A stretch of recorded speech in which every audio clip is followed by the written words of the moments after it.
No me invitaron para verme, me invitaron para cobrarme. Lo entendí arriba de un escenario, bajo luces cálidas que hacían brillar las copas de cristal, mientras un trío de jazz tocaba de fondo y unas 50 personas me observaban con sonrisas cómodas, como si estuvieran presenciando una escena de reconciliación largamente esperada. Valeria me rodeó con el brazo en ese abrazo social que no aprieta, el que se usa para las fotos. Diego sostenía una carpeta delgada, perfectamente ordenada, como si yo fuera parte del programa de la noche. Esteban sonreía con calma, seguro, como alguien que ya sabe cómo va a terminar la historia. Hablaron uno tras otro, casi con las mismas palabras, que era una inversión familiar, que era un legado, que era por los nietos para unir a la familia, para crear recuerdos para el futuro. Frases bonitas, ensayadas, dichas con una naturalidad que me habría conmovido si no llevara 20 años esperando una sola llamada. Entonces Diego dejó de sonreír y dijo la cifra. No una aproximación, no un más o menos. La dijo exacta, limpia, sin titubeos, 4 millones de pesos, mi dinero. El dinero que me quedó de vender la casa donde los crié. Ahí lo sentí. No fue sorpresa, fue claridad, demasiado exacta. Nadie acierta así por casualidad. Alguien había preguntado, alguien había rastreado, alguien había hecho cuentas sobre mi vida mientras yo seguía creyendo que simplemente me habían olvidado. No grité, no lloré, no hice el escándalo que quizá esperaban para justificarlo todo después. Sentí algo distinto, una paz extraña, casi violenta, como si por fin todas las piezas encajaran. Los miré y pensé, con una calma que me sorprendió a mí misma. Si para ustedes yo no existo, entonces voy a desaparecer de verdad. Pero antes de llegar a esa noche, antes del escenario, del jazz y de la carpeta lista para firmar, tienes que saber cómo empezó todo. Tienes que volver conmigo 20 años atrás. Antes de contarte cómo una madre se vuelve invisible para sus propios hijos, dime algo con sinceridad. Si tu familia te ignora por años y solo aparece cuando necesita dinero, ¿tú qué harías? ¿Perdonarías, pondrías límites o cerrarías la puerta para siempre? Y dime también, ¿desde dónde me estás escuchando? Durante 20 años esperé una llamada que nunca llegó. 20 años marcando números que sonaban hasta que una voz automática me pedía dejar un mensaje. 20 años diciendo lo mismo con pequeñas variaciones, como si el amor pudiera insistir hasta ser escuchado. Feliz cumpleaños, Valeria, te extraño. Soy mamá, solo quería saber cómo estás. A Cristóbal lo mismo cada año, cada fecha importante. Dejé decenas, luego cientos de mensajes, con la voz cada vez más cuidadosa, como si hablar demasiado fuerte pudiera alejarlos aún más. Nunca recibí una llamada de vuelta. Ni un mensaje, ni una excusa. Mi rutina no cambió con los años. Cada mañana me preparaba café y me sentaba frente a la ventana de mi pequeño departamento, el mismo en el que he vivido sola desde que mi esposo murió hace 23 años. En la pared, justo frente a mí, estaban las fotos. Valeria con su vestido rosa de la primaria, sonriendo con los dientes chuecos. Diego con su uniforme de béisbol, levantando un trofeo que pesaba más que él. Cumpleaños, navidades, vacaciones modestas donde teníamos poco dinero, pero, al menos entonces, creía que mucho amor. Cada mañana miraba esas imágenes y me hacía la misma pregunta, siempre en silencio, como si decirla en voz alta la volviera definitiva. ¿En qué momento dejé de existir para ellos? Revisar el teléfono se volvió un gesto automático, sin expectativa. 0 llamadas perdidas, 0 mensajes. Luego abría la galería y miraba algo que nadie más veía, las fotos de los regalos antes de enviarlos. Siempre les tomaba una foto, como si necesitara probarme a mí misma que lo había intentado. Ahí estaba el chal de cachemira que le mandé a Valeria el año pasado, 5,000 pesos pagados en cuotas. Nunca supe si lo recibió. La pluma Montblanc que envié a Diego para su oficina, 6,000 pesos de mi pensión, elegida con cuidado porque pensé que le gustaría algo sobrio, elegante. Tampoco hubo respuesta. Y la bicicleta para mi nieto mayor, 10,000 pesos ahorrados durante meses, enviada con una tarjeta que quizá nunca leyó. Cada imagen era una prueba muda de que yo sí estuve, aunque nadie quisiera reconocerlo. A mis nietos los conocía solo por fragmentos. Una foto que alguien compartía y luego desaparecía. Un nombre leído de pasada antes de que me bloquearan. Sabía que Valeria tenía 2 hijos, un niño y una niña. De Diego, una hija. 3 niños que no sabían quién era yo, que crecían con la idea de que su abuela simplemente no existía. Cuando intenté preguntar, cuando intenté acercarme, las respuestas fueron cada vez más cortas hasta que dejaron de existir por completo. Después de que mi esposo murió, no hubo tiempo para caerme. Tenía 2 hijos, deudas y una casa que mantener. Trabajé en 2 turnos, a veces 3. De día en una oficina, de noche limpiando, los fines de semana lo que saliera.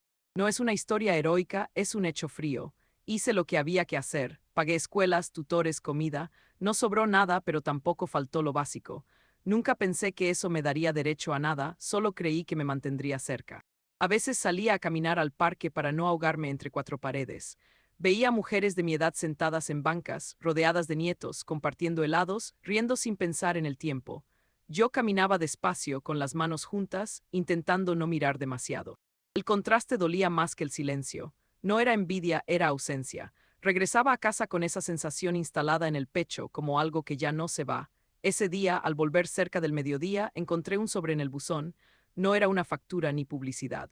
Era grueso, elegante, color marfil con letras doradas. Reconocí el nombre de Valeria en cuanto lo vi. Las manos me temblaron al abrirlo. Era una invitación formal a su fiesta de cumpleaños. Dirección, horario, código de vestimenta. Nada escrito a mano, nada personal, pero era una invitación. Me senté en el sofá y la leí varias veces, como si las palabras pudieran cambiar. Después de 20 años de silencio, mi hija me estaba llamando. No sabía por qué, no sabía para qué. Solo supe que algo estaba a punto de romperse, para bien o para mal. Abrí la invitación con cuidado, como si pudiera romperse entre mis dedos. La cartulina era gruesa, color marfil, con letras doradas que anunciaban el cumpleaños número 45 de Valeria. Sábado, de 6 a 10 de la noche. Dirección completa. Código de vestimenta, formal. Todo estaba ahí, incluso el horario exacto, medido, elegante, pensado para gente que no improvisa. Me quedé mirándola un buen rato, sintiendo cómo algo se movía dentro de mí después de tantos años quieto. La leí una y otra vez buscando una nota escrita a mano, una frase mínima que dijera mamá, te espero, o al menos un saludo personal. No había nada. Era impresa, impersonal, casi corporativa. Aún así era algo, más de lo que había tenido en 20 años. Guardé la invitación en la mesa como si fuera frágil, como si pudiera desaparecer si la perdía de vista. Pasé los siguientes 3 días preparándome para esa noche con una seriedad que me sorprendió. Fui a una tienda departamental y compré un vestido color vino, elegante sin ser llamativo. Costó 4,000 pesos, casi una cuarta parte de mi pensión mensual. Lo pagué sin pensarlo demasiado, como si esa compra fuera una inversión en algo más grande que yo. Me arreglé el cabello, planeé un maquillaje ligero, discreto. Saqué del cajón el collar que heredé de mi madre, perlas pequeñas que solo usaba en ocasiones importantes. Me lo probé frente al espejo y pensé que al menos debía verme digna.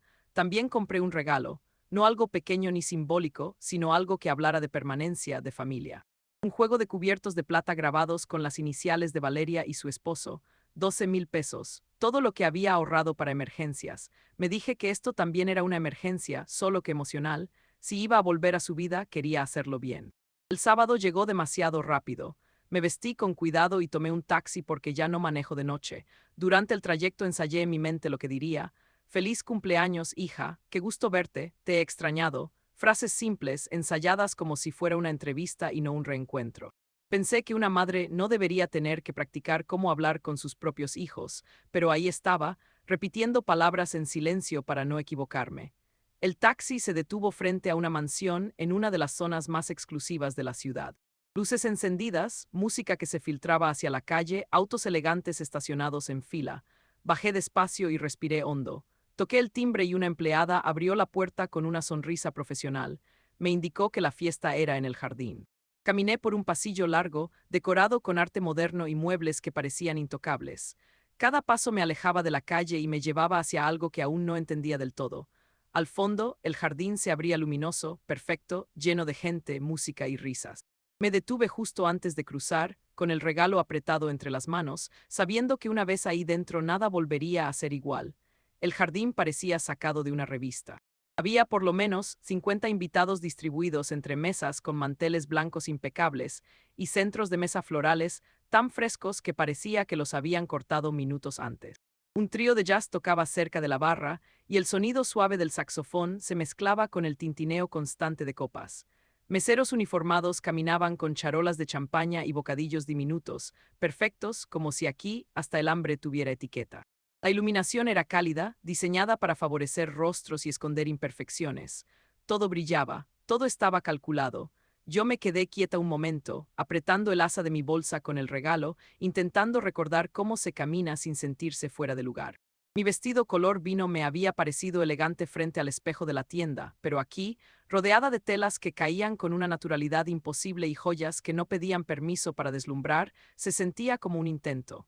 No era feo, solo era de otro mundo. Y yo también lo era. Busqué a Valeria entre la gente y la encontré riendo con un grupo de mujeres que parecían cortadas con la misma tijera, peinados perfectos, bolsos de diseñador, carcajadas ligeras. Me acerqué despacio, como quien entra a un lugar sagrado sin estar segura de tener derecho.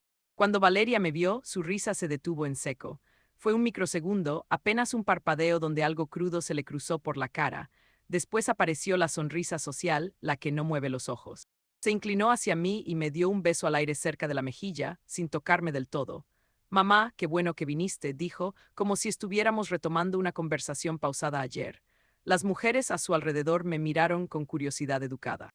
Valeria giró un poco, como acomodándome en la escena, y anunció con un tono extraño, más cercano a una explicación que a una presentación: «Esta es mi madre Isabel». Varias asintieron, algunas sonrieron, ninguna se acercó lo suficiente como para que el momento se volviera real. Yo sonreí también por instinto, porque a esa edad uno aprende a no incomodar. Valeria se disculpó casi de inmediato. «Tengo que saludar a más gente, ya sabes». Y se fue, dejándome ahí, de pie, sosteniendo mi regalo como si fuera una bolsa cualquiera. Me quedé unos segundos sin moverme, escuchando conversaciones sobre viajes, inversiones, restaurantes, cosas que flotaban alrededor de mí sin tocarme. Busqué un lugar para sentarme y encontré una mesa vacía en una esquina del jardín, lejos del centro de la celebración. Me senté con cuidado, como si ocupar espacio fuera una falta. Un mesero se acercó y me ofreció champaña. La acepté solo para tener algo en las manos. El líquido burbujeante me supo amargo, aunque seguramente era caro. Miré la copa y pensé que mi vida, en cierta forma, se había vuelto eso: sostener cosas sin saber si realmente me pertenecían. Desde mi rincón podía ver casi todo: familias completas riendo, abrazándose, tomándose fotos. Un abuelo levantando a una niña para que alcanzara un globo. Una mujer mayor rodeada de hijos adultos que se inclinaban hacia ella con atención, como si cada palabra importara. Sentí una punzada en el pecho, una de esas que no avisan. No era celos, era duelo. Yo también había imaginado ese futuro alguna vez, entonces lo vi.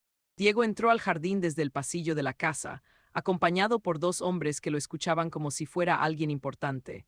Traje oscuro perfecto, reloj discreto pero caro, esa seguridad que solo da el dinero cuando ya no se pregunta si alcanza. Se movía con facilidad entre los invitados, saludando con una mano, riendo con la otra, como si el jardín fuera su territorio natural. Mi hijo, 42 años, un abogado corporativo exitoso. El tipo de hombre que sabe hablar sin decir nada y conseguir lo que quiere sin levantar la voz. Nuestras miradas se cruzaron. Fue breve, una fracción de segundo, lo suficiente para que yo supiera que me vio, lo suficiente para que él supiera que yo sabía. Luego giró la cabeza y siguió caminando como si yo fuera parte del decorado. Una silla, una planta, algo que no se nombra. Me quedé inmóvil con la copa en la mano y entendí, con una claridad triste, que la invisibilidad no era una sensación, era un hecho. Ese gesto tan pequeño abrió la compuerta de los recuerdos. Valeria con 8 años, neumonía, 3 noches en el hospital. Yo sin moverme de su lado, cantándole bajito para que no tuviera miedo. El día que por fin respiró mejor y me apretó la mano como si yo fuera el aire. Diego con 19 cuando su padre murió de un infarto repentino, sin despedida. Mi hijo entrando a mi cuarto cada noche, acostándose a mi lado porque tenía miedo de que yo también desapareciera, yo prometiéndole que nunca lo abandonaría, y cumpliendo esa promesa incluso cuando ya nadie la pedía. La primera herida grande me regresó como una bofetada: la boda de Diego. No hubo invitación, no hubo llamada. Me enteré por un comentario casual de un primo meses después, como si fuera un dato sin importancia. Cuando lo enfrenté, su voz fue fría y correcta. «Fue algo íntimo, mamá, no lo tomes personal». Todavía me arde recordar esa frase. ¿Cómo no iba a ser personal que tu hijo se case y no quiera a su madre ahí? Sentí la rabia subir, pero no como un incendio. Era una rabia fría, ordenada, como una verdad que se arma pieza por pieza. Yo había pasado años intentando explicar el silencio con excusas. Están ocupados, tienen su vida, ya llamarán. Pero en ese jardín, viendo a mi hijo evitarme con tanta naturalidad, entendí que no era olvido, era elección. Los aplausos me sacaron de mis pensamientos. Esteban, el esposo de Valeria, caminaba hacia un pequeño escenario instalado en el centro del jardín. Llevaba una copa en la mano y golpeó el cristal con una cucharita hasta que el murmullo fue bajando. La música se suavizó, las conversaciones se apagaron. La gente giró hacia él con atención preparada. «Buenas noches a todos», empezó, con esa voz de hombre acostumbrado a mandar sin parecer autoritario. «Gracias por acompañarnos en este día tan especial». Yo apreté la copa y me quedé mirando el escenario desde mi mesa en la esquina. con una sensación incómoda creciendo en el estómago, como si el aire hubiera cambiado de densidad. Esteban sonrió, miró a Valeria y dijo las palabras que hicieron que mi corazón empezara a latir más rápido, sin que yo supiera todavía por qué. También quiero aprovechar este momento para hacer un anuncio importante. Esteban esperó a que el jardín quedara en silencio y levantó la copa como si estuviera a punto de anunciar algo romántico. La gente sonreía con anticipación, lista para aplaudir lo que fuera. Valeria subió al escenario a su lado con una gracia impecable, brillante bajo las luces, hermosa de una forma que no dejaba espacio para dudas. Yo la miraba desde mi esquina y me preguntaba en qué momento mi hija se volvió una anfitriona perfecta y una hija inexistente al mismo tiempo. Esteban habló de planes, de sueños, de lo afortunados que eran. Dijo familia varias veces, como si esa palabra pudiera ordenar el pasado. Luego soltó el anuncio con una pausa dramática bien medida. Habían adquirido un terreno en la costa, vista al mar, un proyecto especial, una casa de playa para reunir a todos, para crear recuerdos, para fortalecer lazos. Los invitados aplaudieron con entusiasmo, como si fuera un regalo para ellos también. Yo no aplaudí, sentí una punzada seca porque esa casa sonaba a nosotros y yo no estaba incluida en ningún nosotros desde hacía 2 décadas. Entonces Diego subió al escenario. No caminó, avanzó con esa seguridad tranquila de quien está acostumbrado a que lo escuchen. Tomó el micrófono con la naturalidad de un hombre entrenado para hablar en público y sonrió, como si esto fuera una junta de socios. Habló del legado, del apellido, de generaciones futuras. Dijo que no era solo una propiedad, sino una inversión inteligente, una herencia para los hijos y los hijos de los hijos. La gente asentía, fascinada por la idea de un futuro que ellos podían comprar. Yo lo escuchaba y al mismo tiempo lo veía. Su rostro no tenía emoción, solo control. Su voz estaba modulada para convencer. Y en ese control había algo que me heló. Diego no estaba celebrando, estaba ejecutando. Valeria tomó el micrófono después, sonriendo con una calidez que no le conocía. Miró hacia el jardín y buscó con la mirada. Cuando sus ojos me encontraron, su sonrisa se ensanchó como si hubiera encontrado el elemento perfecto para cerrar el cuadro. Mamá, dijo, señalándome, Isabel, ¿por qué no subes con nosotros? 50 rostros se volvieron hacia mí al mismo tiempo. Sentí el peso de esas miradas en la espalda, en el cuello, en las manos. Me quedé un segundo quieta, como si no estuviera segura de haber oído bien. Luego me puse de pie. Mis piernas respondieron con una disciplina que me sorprendió. Caminé hacia el escenario con el regalo apretado en la bolsa, subí los escalones uno por uno y escuché el sonido de mis tacones como si alguien más los estuviera usando. Valeria me recibió con un abrazo rápido, perfumado, perfectamente fotografiable. Después de tantos años, por fin, dijo en voz alta, mirando al público como si estuviera narrando un final feliz. Aquí está mi madre, Isabel. Algunas personas aplaudieron, otras sonrieron con ternura. Si alguien notó que mi hija no me miraba a los ojos, lo disimuló con educación. Esteban retomó la palabra, y para que esto sea realmente un proyecto familiar, dijo, queremos que todos participemos. La frase sonó bonita, redonda, inofensiva, pero Diego ya tenía la carpeta en la mano. La vi antes de que él la levantara, delgada, limpia, preparada. Como si esto hubiera sido planeado desde el principio, como si mi presencia arriba del escenario solo fuera el último paso de un procedimiento. Diego me miró directo. Mamá, dijo, y la palabra me golpeó con una extrañeza inmediata. Sé que vendiste la casa hace unos años, la casa donde crecimos. Lo dijo con una calma clínica, como quien recita datos en un expediente. Sé que después de comprar tu departamento te quedó un ahorro importante. Y creemos que sería hermoso que aportaras ese dinero para que también tengas tu parte de la casa de playa, para que por fin puedas venir, convivir con tus nietos, estar con nosotros. Lo entendí en un segundo, la invitación, el silencio roto de repente, la sonrisa social, el escenario. El micrófono, todo tenía un solo motivo, mi dinero. ¿Cuánto tienes disponible, mamá? Preguntó Diego sin vergüenza como si fuera una pregunta normal. No si quieres, no si te gustaría, solo cuánto. Antes de que pudiera responder, él mismo lo dijo. 4 millones de pesos, ¿verdad? Aproximadamente lo que te quedó de la venta. El número exacto me atravesó, no había forma de que lo supiera por casualidad. Alguien había investigado, alguien había husmeado en mi vida con la misma frialdad con la que me habían ignorado durante años. Miré a Valeria. Su expresión era impaciente, pero disfrazada de ternura. Miré a Esteban. Sonreía, pero sus ojos estaban fijos en mí como si estuviera midiendo el tiempo. Miré a Diego, control absoluto, cálculo puro. Diego abrió la carpeta y sacó una pluma. Ya está todo listo, dijo con naturalidad. Solo es firmar aquí y aquí, Y mañana puedo hacer la transferencia. Mañana, como si mi vida pudiera resolverse en un trámite bancario, el aire se volvió espeso. Sentí que el jardín entero esperaba mi respuesta, y por primera vez en mucho tiempo no sentí ganas de suplicar. No sentí miedo de perderlos. Sentí algo más frío y más claro, el hartazgo. Necesito pensarlo, dije al fin. Mi voz salió firme más de lo que esperaba. Es mucho dinero. Es una decisión importante. La sonrisa de Valeria se tensó. Mamá, no hay tiempo, dijo, bajando ligeramente el tono como si me estuviera regañando sin que se notara. Es una oportunidad única. Tenemos que cerrar esta semana. Diego acercó la pluma a mi mano con una paciencia falsa. Es un trámite, insistió. Si firmas hoy, mañana queda resuelto.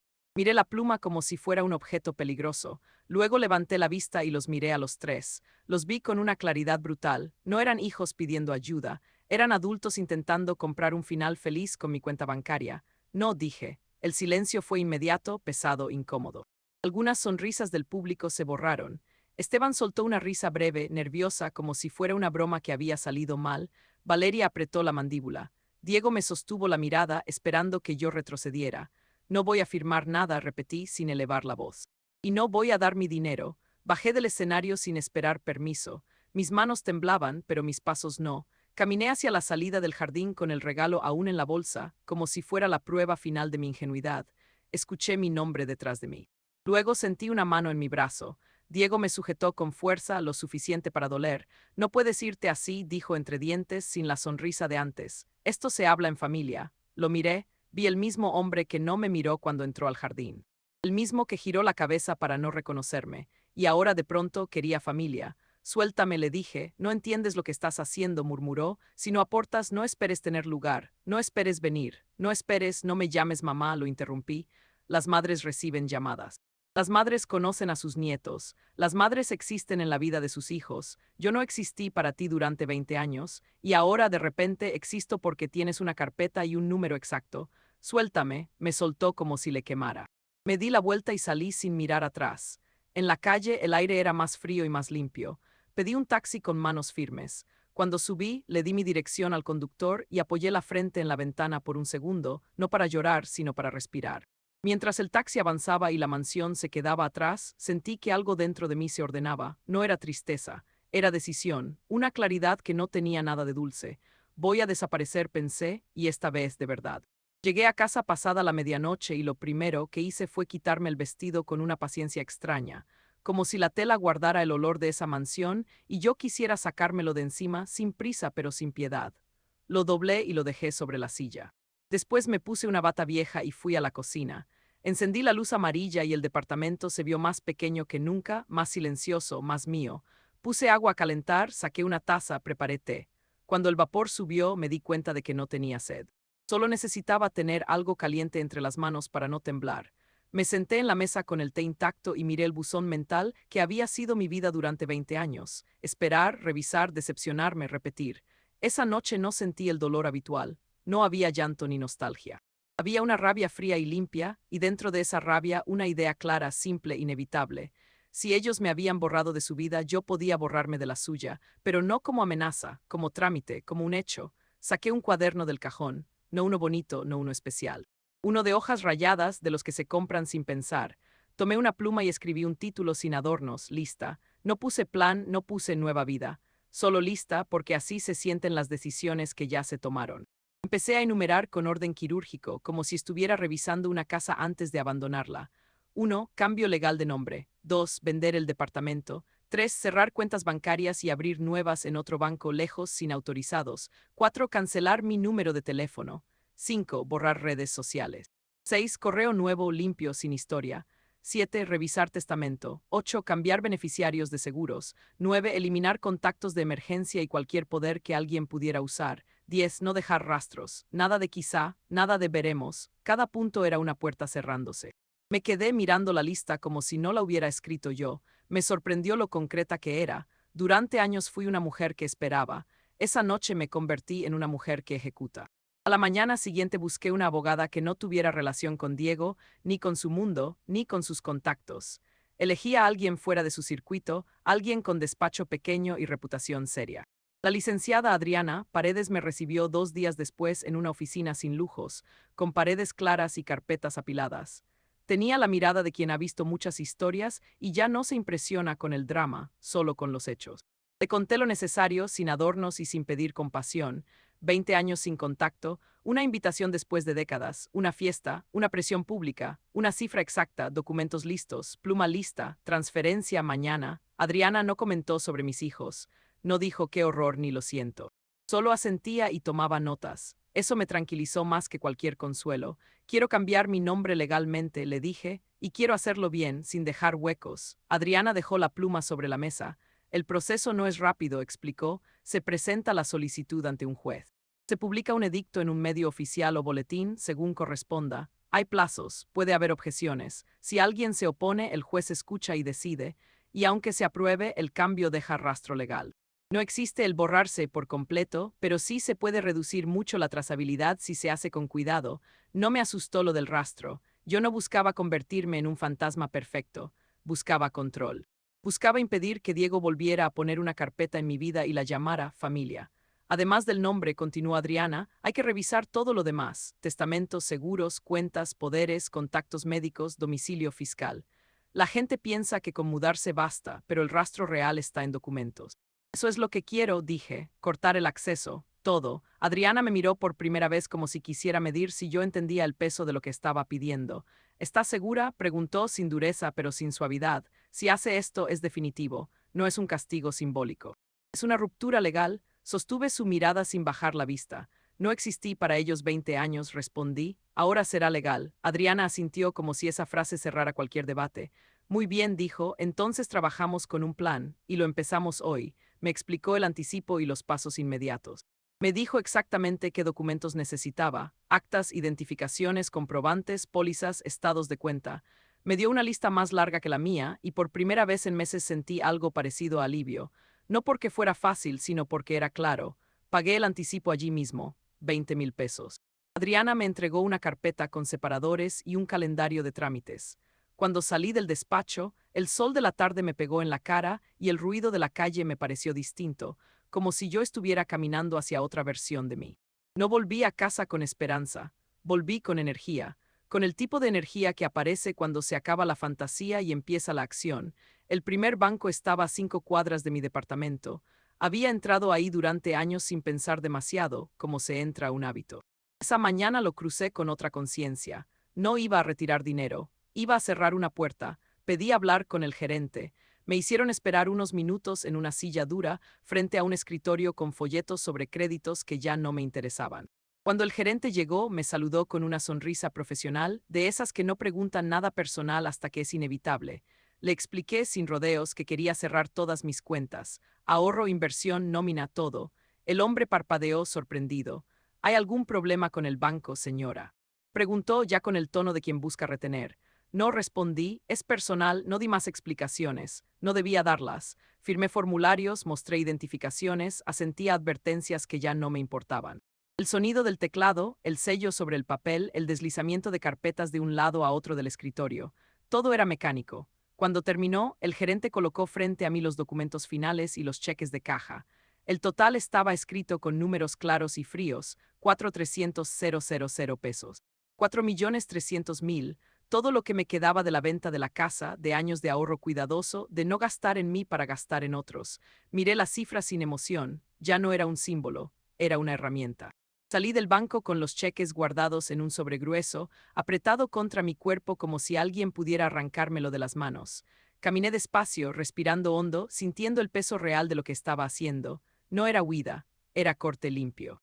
Tomé un taxi hacia el otro lado de la ciudad. No era casualidad. El segundo banco tenía que estar lejos, fuera de mis rutas, fuera de los lugares que Diego conocía, fuera de su mapa mental. Elegí una sucursal grande, impersonal, donde nadie me reconociera. Cuando entré, pedí abrir cuentas nuevas. No mencioné que acababa de cerrar otras. No conté mi historia, solo pedí privacidad. La ejecutiva que me atendió era joven, eficiente, amable, sin exceso. Le dije exactamente lo que quería: cuentas nuevas, sin autorizados, sin beneficiarios visibles, sin referencias familiares. Pregunté por límites de información, por alertas, por opciones de bloqueo. Quería saber que podía haber un tercero, que no, que quedaba registrado, que se podía ocultar legalmente. Ella me explicó todo con paciencia, quizás sorprendida por mi precisión. No era la típica clienta confundida. Yo sabía qué preguntas hacer. Deposité los cheques, firmé, elegí contraseñas que no tenían nada que ver con fechas familiares ni nombres propios, activé tokens físicos y digitales, pedí que cualquier movimiento mayor a cierta cantidad generara una alerta inmediata, solicité que no se diera información por teléfono bajo ninguna circunstancia, ninguna. Ni siquiera con datos correctos. Todo debía ser presencial y con identificación vigente. Mientras firmaba el último documento, una idea incómoda me atravesó. ¿Cómo supieron la cifra exacta, la carpeta lista, la seguridad con la que Diego habló de mi dinero como si lo tuviera frente a él? La respuesta era evidente y desagradable. Diego era abogado, tenía contactos, había aprendido a rastrear información, a preguntar sin dejar huella, a usar sistemas que yo ni siquiera sabía que existían. No me había olvidado, me había estudiado. Esa conciencia no me dio miedo, me dio más prisa. Salí del banco con una bolsa discreta, sin logos llamativos. El dinero ya no estaba donde siempre. Ya no estaba asociado a las mismas claves, al mismo número, a la misma rutina. Por primera vez en mucho tiempo, sentí que algo importante estaba fuera del alcance de mis hijos. Ese mismo día llegué a casa y encendí la computadora. No era suficiente mover el dinero, había que cerrar las ventanas invisibles. Cambié contraseñas una por una, no reutilicé ninguna. Activé verificaciones en 2 pasos, eliminé preguntas de seguridad obvias, quité nombres, lugares, fechas. Todo debía parecer ajeno, incluso para mí. Cancelé accesos antiguos, cerré sesiones abiertas, revisé correos, notificaciones, vínculos olvidados. Me tomó horas, no fue elegante ni rápido, fue meticuloso. A ratos sentí el cansancio físico subir desde los hombros hasta el cuello, una presión sorda. Paré solo para tomar agua. El té de la noche anterior seguía sin tocarse. Me di cuenta de que llevaba más de 12 horas en movimiento sin pensar en comer. No me importó. Al final de la tarde, me senté en el sofá y dejé caer la cabeza hacia atrás. Estaba agotada. El tipo de agotamiento que no se va con dormir una siesta. Pero debajo de ese cansancio había algo nuevo, algo firme. Control, revisé el teléfono. No había llamadas perdidas, no había mensajes. Por primera vez ese silencio no dolía. Era un silencio elegido. Pensé en Diego, en su carpeta, en su pluma lista. Pensé en lo seguro que se había mostrado de que yo firmaría. En lo poco que me conocían ya. Si hubieran sabido lo que yo estaba haciendo ese día, habrían entrado en pánico. Y esa idea, lejos de alegrarme, me confirmó que estaba haciendo lo correcto. Me levanté, fui a la cocina y por fin tiré el té frío por el fregadero. Me serví un vaso de agua y lo bebí despacio, apoyada en la encimera. El departamento seguía siendo el mismo, pero yo no. Algo esencial había cambiado. Esa noche me acosté temprano. No soñé con llamadas perdidas ni con mesas llenas de gente donde yo no existía. Dormí como alguien que por fin ha cerrado una puerta con llave desde dentro. La inmobiliaria quedaba en una avenida ruidosa, de esas donde nadie se detiene a mirar vitrinas. Entré con una carpeta bajo el brazo y una frase clara en la cabeza: venta rápida. No pedí tasaciones largas ni promesas optimistas. Dije exactamente lo que quería. El agente, un hombre de mediana edad con sonrisa entrenada, levantó las cejas cuando escuchó el plazo. ¿Está segura? Podemos sacarle más si esperamos. No quiero esperar, respondí. Quiero cerrar. Acepté un precio ligeramente por debajo del mercado. No era un error ni una concesión emocional. Era una estrategia. Cada día extra en ese departamento era una coordenada más en un mapa que necesitaba borrar.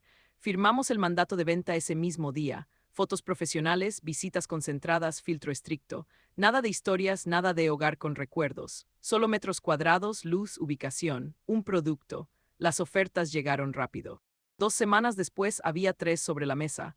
Elegí la más limpia, la que no pedía reparaciones ni renegociaciones. Cierre veloz, fecha clara. El agente sonrió satisfecho. Yo también, pero por razones distintas. La noche antes de la firma caminé por el departamento con una calma extraña.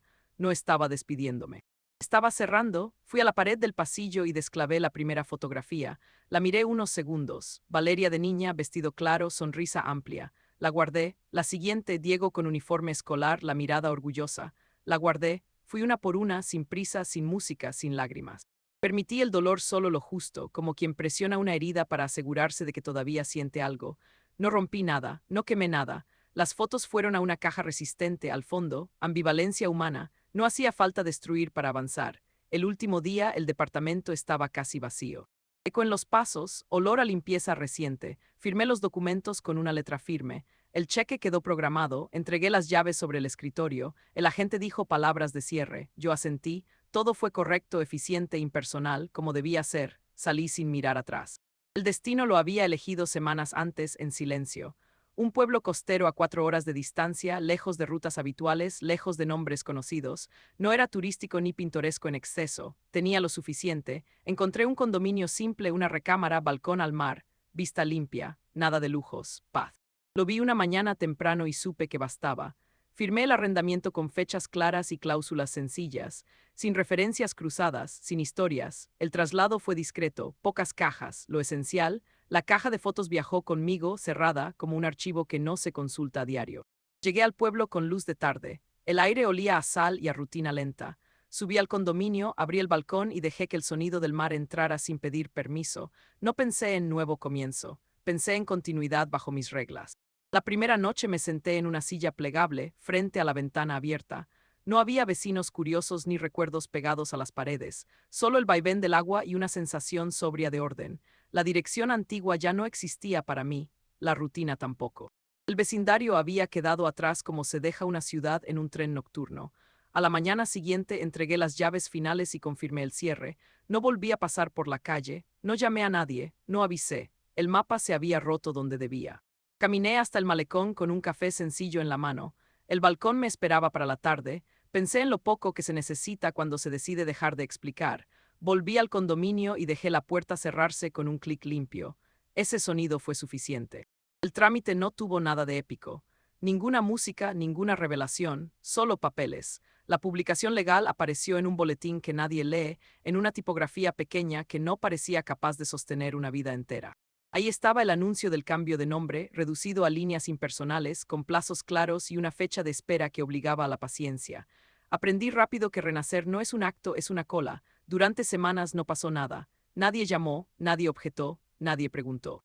Cada mañana revisaba el avance como quien revisa el clima, sin expectativas, con disciplina. La espera era parte del proceso y yo la acepté.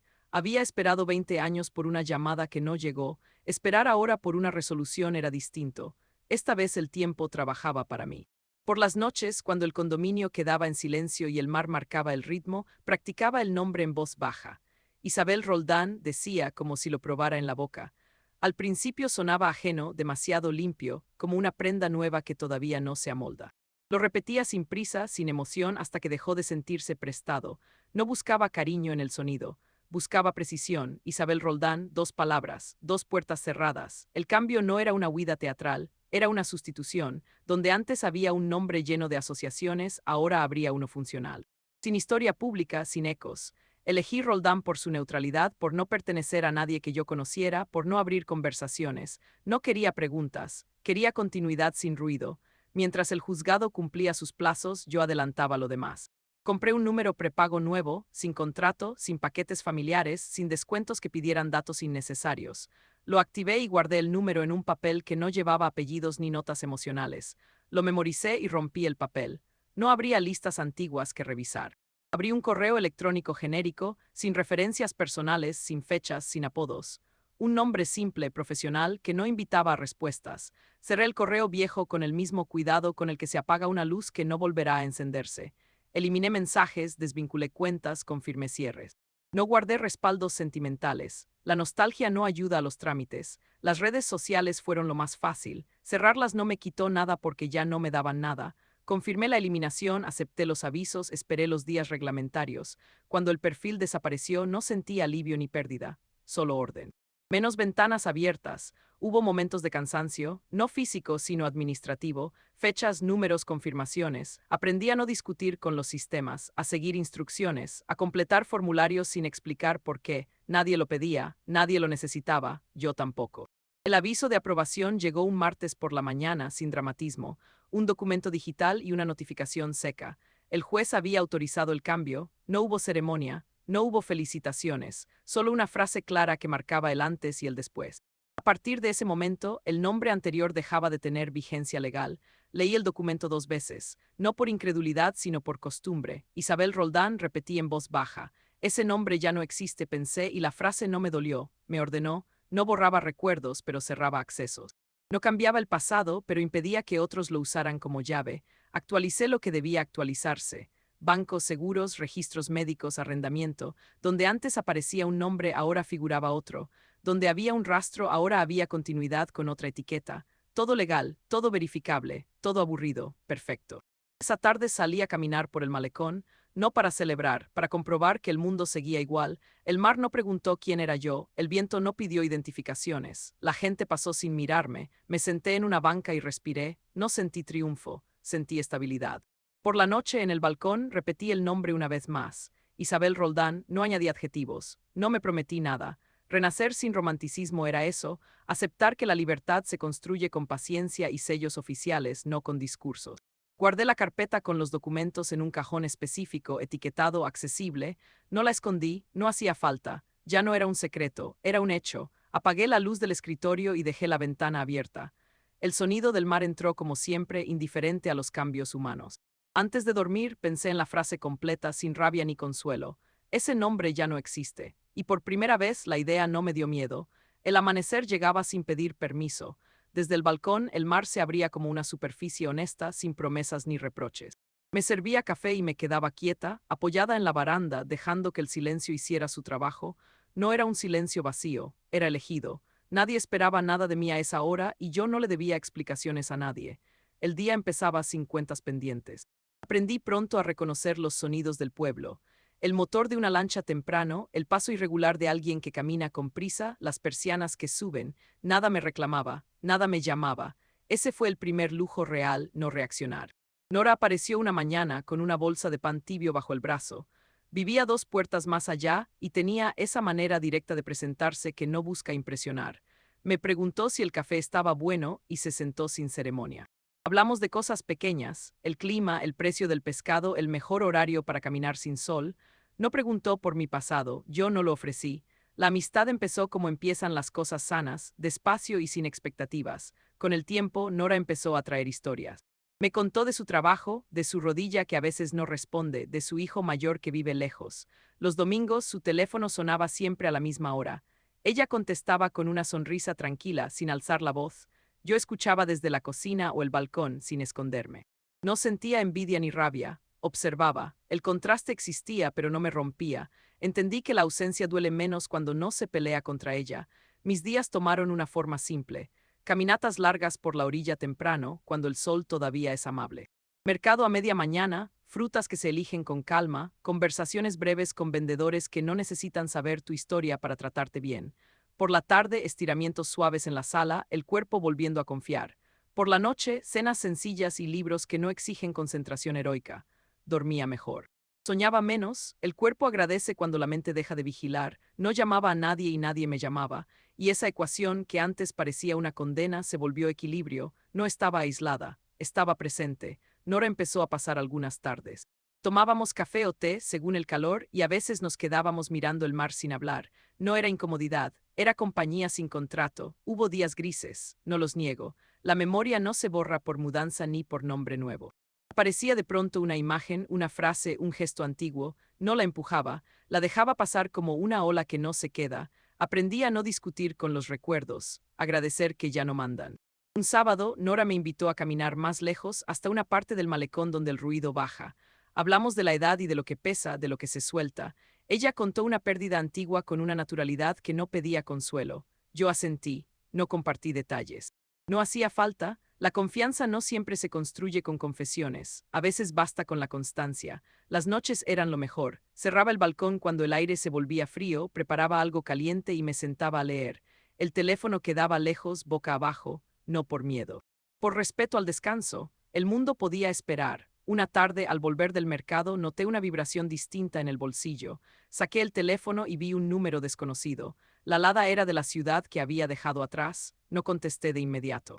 Me quedé mirando la pantalla como se mira una puerta que ya no se abre sola. No sentí pánico, sentí alerta. La paz no es ingenua, es vigilante. Dejé que el teléfono dejara de vibrar. Caminé hasta el balcón y apoyé los antebrazos en la baranda. El mar seguía ahí igual que siempre. No preguntó quién llamaba ni qué debía hacer, no ofrece consejos, no juzga, existe. El teléfono vibró otra vez, el mismo número, respiré hondo, no contesté, apagué el sonido y lo dejé sobre la mesa. No huí, elegí, la diferencia era esa. Volví a la cocina y me serví agua. Pensé en Nora y en sus llamadas dominicales, en la manera tranquila con la que respondía. Pensé en mí y en la manera tranquila con la que ahora no lo hacía. No era rechazo, era cuidado. Esa noche dormí con la ventana entreabierta. El sonido del mar entró como una promesa sin palabras. Antes de cerrar los ojos, miré el teléfono una última vez. Ninguna llamada nueva, ningún mensaje. Me permití sonreír sin ironía. El mar no pregunta, y yo, por fin, tampoco. El teléfono sonó a media mañana, cuando el sol ya había subido lo suficiente como para borrar la bruma del mar. Estaba ordenando la cocina con la radio baja, una rutina sin sobresaltos, cuando vi el número desconocido en la pantalla. La alada era de la ciudad que había dejado atrás. No sentí un vuelco, sentí una señal. Contesté sin decir mi nombre. La señora Isabel Salvatierra, preguntó una voz masculina, educada, medida, con el tono exacto de alguien que llama por trabajo. Ya no uso ese nombre, respondí. ¿Quién habla? Soy el licenciado Martín Rojas. Represento intereses vinculados a su familia. Hemos estado tratando de localizarla. La frase tratar de localizarla no venía sola. Traía detrás semanas de búsqueda, llamadas cruzadas, consultas discretas. No pregunté por mis hijos, no hacía falta. Cuando alguien dice intereses, rara vez habla de afecto. ¿De dónde obtuvo este número?, pregunté. Hubo una pausa breve calculada, por una notificación legal, dijo finalmente, y por una referencia profesional previa. Su antigua abogada estaba obligada a facilitar un contacto válido. No sentí traición, la obligación existe. Los procesos dejan rastros, yo lo sabía. Por eso había reducido ventanas, no eliminado el mundo. ¿En qué puedo ayudarle?, pregunté, manteniendo la voz neutra. Se trata de un asunto patrimonial, respondió, relacionado con su difunto esposo. Ha surgido información sobre una cuenta bancaria que no fue considerada en su momento. Como viuda, usted tendría derecho a reclamarla. Para avanzar necesitamos su firma. Esperé un segundo antes de responder. No por duda, por precisión. ¿De qué monto hablamos?, pregunté. El licenciado volvió a medir el silencio. Aproximadamente 3 millones de pesos, dijo, con intereses. La cifra cayó como una pieza que encaja demasiado bien. 3 millones, casi exactos, convenientes, la misma magnitud que habían querido extraer de mí con una carpeta y una pluma, la misma necesidad disfrazada de oportunidad. No quiero ese dinero, dije. Hubo un carraspeo al otro lado de la línea. Señora, entiendo que pueda resultar inesperado, pero no quiero ese dinero, repetí, y no quiero firmar nada. El licenciado intentó una vuelta profesional. Podríamos coordinar una reunión breve, aclarar dudas, revisar documentos. Es un trámite sencillo. No me interesa ningún trámite, respondí, y no me busquen. Silencio. Luego, una última tentativa. ¿Puedo preguntar el motivo de su negativa? Puede, dije, pero no voy a responder. Colgué no con brusquedad, con decisión. Bloqueé el número de inmediato y activé el filtro de llamadas desconocidas. No era paranoia, era coherencia. El anzuelo había sido lanzado. La línea estaba clara. Me quedé de pie en la cocina unos segundos, mirando el reflejo del mar en el vidrio. No sentí alivio ni rabia. Sentí confirmación. Cuando hay interés, no sueltan. Cambian de estrategia, cambian de guión, cambian de intermediario, pero no sueltan. Apagué la radio y me serví agua. Pensé en la antigua casa, en el dinero que ya no me pertenecía como recuerdo sino como herramienta. Pensé en cómo habían aprendido a tocar puertas que yo creía cerradas. No por amor, por acceso. No devolví la llamada, no envié mensajes, no busqué explicaciones. La claridad no necesita testigos. Salí al balcón y dejé que el aire hiciera su parte.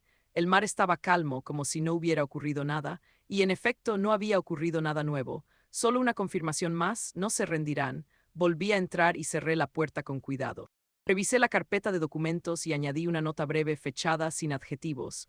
Llamada de Lic Martín Rojas, oferta de herencia, rechazada, bloqueo activado, registro completo. Guardé la carpeta en su lugar, no temblaba, no tenía prisa. La vigilancia no es ansiedad, es método. Esa tarde caminé hasta el mercado y compré lo necesario. Saludé a Nora de paso y hablamos del calor. No mencioné la llamada, no hacía falta. La vida nueva no se defiende con discursos, se protege con límites. Al volver, el teléfono permanecía en silencio. Lo dejé así. Preparé la cena y comí sin distracciones. Pensé en el patrón, primero la fiesta, luego el dinero, ahora la herencia. Siempre algo que requiere firma, siempre algo que conviene. Antes de dormir, revisé una última vez los ajustes de privacidad, todo en orden, apagué la luz. Me acosté con la ventana entreabierta. No se rendirán, pensé sin miedo, y yo tampoco. La carta llegó un jueves por la tarde en un sobre grueso con acuse de recibo. El cartero pidió una identificación y esperó a que firmara con paciencia profesional. El papel tenía peso. No por el gramaje, sino por la intención. Cerré la puerta y dejé el sobre la mesa unos segundos antes de abrirlo, como si el tiempo pudiera amortiguar lo que ya estaba escrito.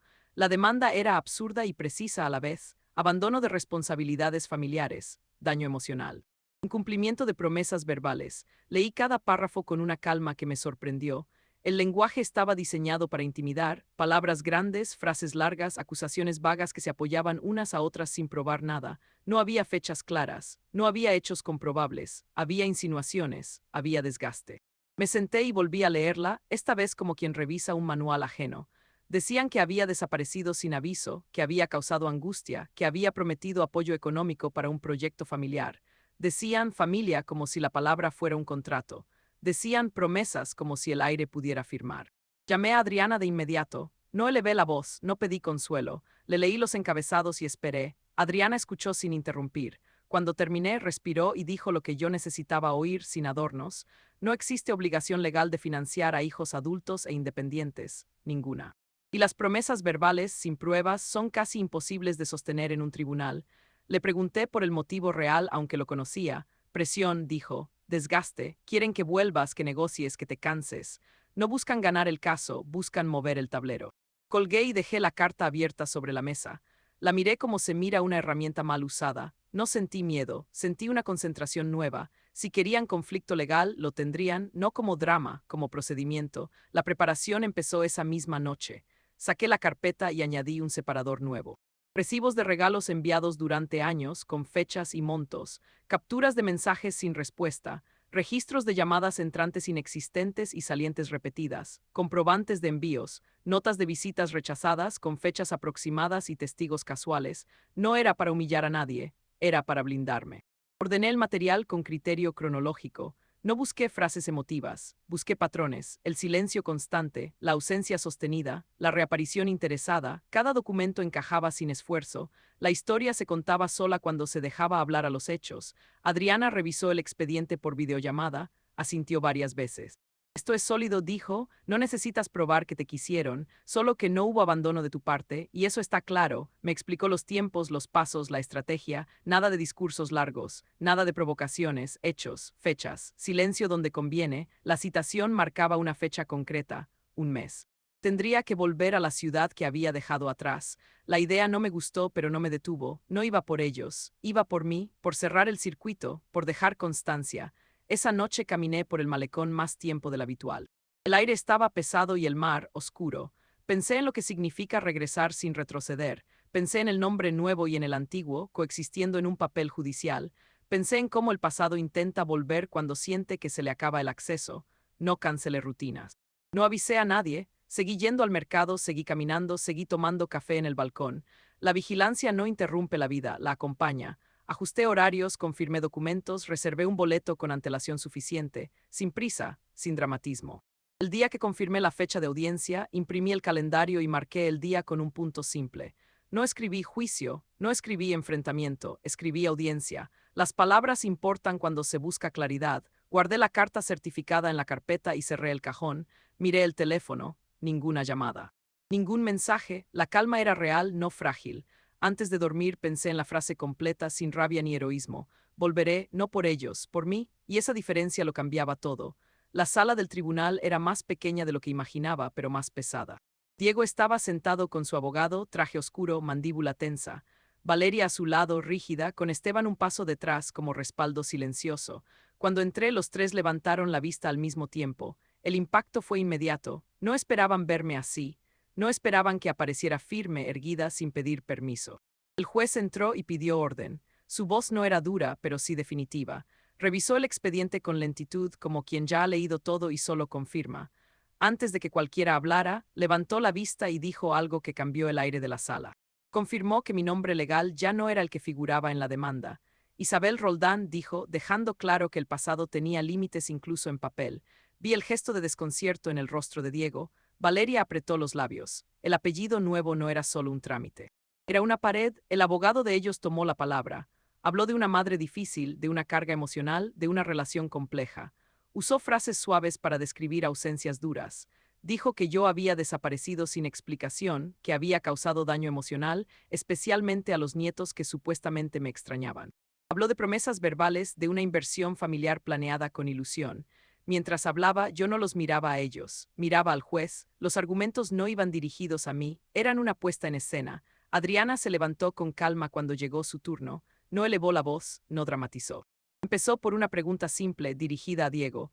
¿Cuándo fue la última llamada que usted hizo a su madre antes de la fiesta? Diego dudó, no respondió de inmediato. Dijo que no recordaba una fecha exacta. Adriana asintió y mostró los registros. Ninguna llamada en años. El silencio en la sala fue preciso. Luego se giró hacia Valeria. ¿Alguna vez agradeció un regalo enviado por su madre? La pregunta cayó sin adornos. Valeria abrió la boca y la cerró. Dijo algo sobre estar ocupada, sobre no recordar. Adriana mostró recibos, fechas, montos. Chal, pluma, bicicleta. Regalos enviados y nunca reconocidos. No preguntó por emociones, preguntó por hechos. La siguiente pregunta fue directa y quirúrgica. ¿Por qué había documentos listos en la fiesta? ¿Por qué una carpeta preparada y una pluma lista? El abogado de ellos intentó interrumpir, pero el juez lo detuvo con un gesto. Adriana no esperaba respuesta larga. Quería que la pregunta quedara flotando. Después vino la que cerró el círculo. ¿Cómo sabía la cifra exacta del dinero de mi clienta? ¿Cómo sabía que eran 4 millones? Diego miró a su abogado. El abogado habló de estimaciones, de suposiciones razonables. Adriana no discutió. Solo dejó claro que la cifra había sido pronunciada con exactitud en público, como si se tratara de un balance conocido. Cuando me llamaron a declarar, caminé hasta el estrado sin prisa. Juré decir la verdad y me senté. No sentí necesidad de explicar mi vida. Dije solo lo necesario. Conté los 20 años de silencio con fechas y acciones, no con lágrimas. Expliqué la invitación, la fiesta, el escenario, la carpeta, y repetí la frase sin énfasis como un dato más. No me invitaron para verme, me invitaron para cobrarme. El juez escuchó sin interrumpir. Me preguntó qué buscaba con este proceso. Respondí sin rodeos. Paz, cierre, respeto a mi decisión, no venganza, no castigo. La audiencia terminó sin un veredicto inmediato. El juez anunció que deliberaría. En el pasillo nadie habló. Valeria evitó mi mirada. Diego pasó junto a mí sin decir palabra. Esteban miró al suelo. Yo me quedé de pie apoyada en la pared fría, respirando despacio. La tensión no gritaba, se sostenía. Sabía que el fallo estaba por venir, y por primera vez no dependía de la esperanza. La resolución llegó con un golpe seco de mazo que no necesitó dramatismo. El juez leyó el veredicto con voz firme y ritmo controlado. La demanda quedaba desestimada en su totalidad. No había abandono legal, no había obligación financiera, no había promesas exigibles. Además, se ordenaba el cese inmediato de cualquier intento de contacto, localización u hostigamiento. El silencio que siguió no fue de alivio colectivo, fue de cierre. El juez añadió unas líneas más, sin elevar el tono ni caricaturizar a nadie. Señaló que el expediente mostraba un patrón claro de oportunismo, un interés que aparecía solo cuando había acceso económico posible.